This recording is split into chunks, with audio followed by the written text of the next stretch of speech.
মাঝে মাঝে সত্যি অবাক লাগে, কি সুন্দর মানুষ স্বার্থপর হয়, তাই না? কি সুন্দর নিজের পেটের সন্তানকে ভুলে অন্য মানুষের সাথে সুখে স্বাচ্ছন্দ্যে ঘর করতে পারে।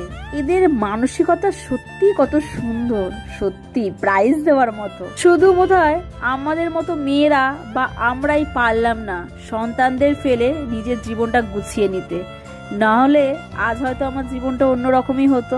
যারা নিজের সন্তানদের ফেলে শুধু নিজের সুখের কথা চিন্তা করে, আদৌ কি তারা বাবা বা মা হওয়ার যোগ্যতা রাখে? ভগবান, তোমার কাছে একটাই অনুরোধ, যারা সন্তানের মর্ম বোঝে না তাদেরকে প্লিজ সন্তান দিও না।